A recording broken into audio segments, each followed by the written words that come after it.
I don't know what I'm going to talk about tonight. What are we going to talk about? Breastfeeding. Huh? Breastfeeding. Yeah, but should I talk about the age of breastfeeding or breastfeeding myths? Breastfeeding myths. Breastfeeding myths? Yeah. Okay.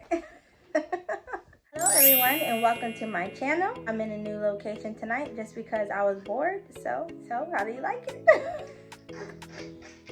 So today we're going to talk about breastfeeding myths. I have 3 that I want to mention. I might also do a live on this topic too. But so the first breastfeeding myth is that breastfeeding hurts. So if you've seen any of my breastfeeding lives or even some of my other breastfeeding videos, I do talk about this because this is one of the ones that I hear the most, is that breastfeeding hurts. So no, that is a myth. It's a myth because if baby is latched correctly, you shouldn't have any pain. You shouldn't be experiencing any pain. If baby doesn't have a lip tie or a tongue tie, you shouldn't be experiencing any pain. So those would be the 2 main reasons that breastfeeding may be hurting for you. So if breastfeeding is hurting, definitely check your latch. That's usually like 9 times out of 10, that's usually the problem. Is your baby's incorrectly latched, or they have a shallow latch, or something's going on as far as just having them properly attached to the breast so that they can extract milk out. The lip tie thing is also really under the umbrella of latch, because if they have a lip tie or a tongue tie, then their latch may be shallow. Most times it is shallow, and you will experience pain breastfeeding in those 2 cases as well. So if you suspect that your baby has a lip tie or a tongue tie, if you're not sure what it looks like, you can look underneath their tongue, and if you see that piece of flesh that really stretches up really far and they're not able to have that mobility in their tongue to latch, that could be a reason why. And then for the tongue tie, it's this front part here, a little piece of skin that may just be a little too attached, and they're not able to get their lips around the whole entire nipple. So those would be 2 reasons why. If you're wondering if your baby has one, you can always check in with your pediatrician, and then they can diagnose you properly and then give you ways to hopefully correct their lip or tongue tie so that your baby is able to feed normally. Nipple size and nipple shape usually doesn't matter.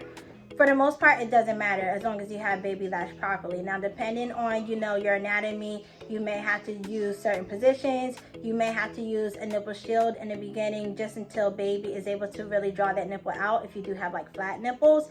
But, it's just like with anything else. As long as you work at it and you practice it over and over again, you and your baby will get a little bit more comfortable with breastfeeding, and hopefully breastfeeding should not hurt for you. Oh, and also, if you're new to breastfeeding, the first time you get baby latched, correctly, it is a new sensation. If you're your first time breastfeeding, or your first baby, it's a new sensation. It's a little bit different, so you'll just have to get used to that. But it shouldn't be pain per se. It may be new. It may be a little bit uncomfortable until you get used to the way it feels, but it shouldn't be any pain involved if your baby is latched correctly. Another myth I hear about breastfeeding is that breastfed babies can overeat, and that is completely untrue.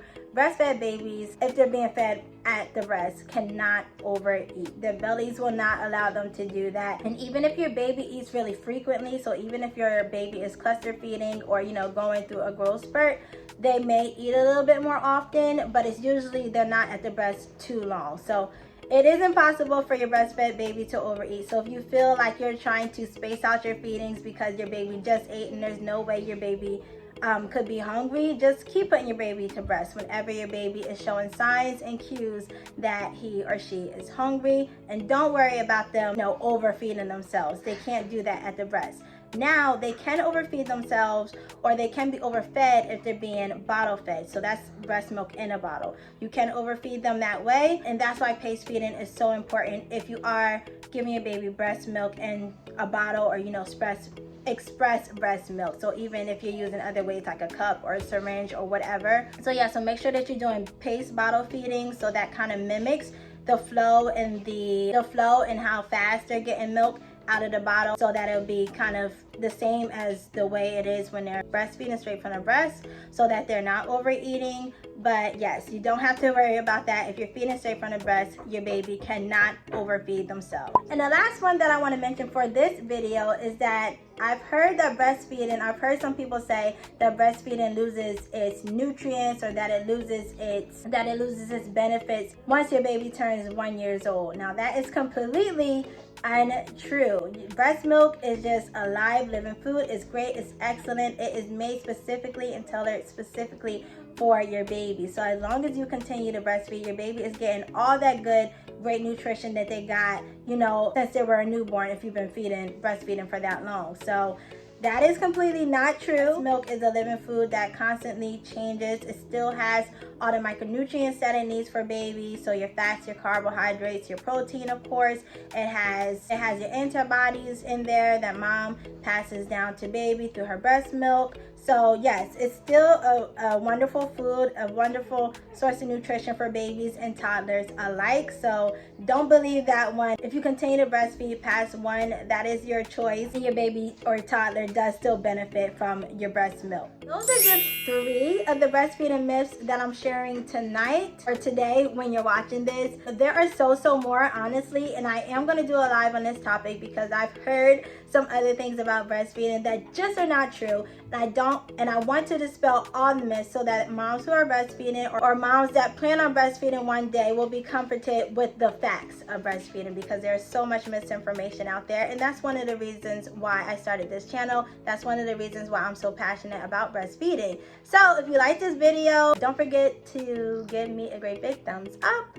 I appreciate you watching. Thank you for watching, and I'll see you in my next video. Bye.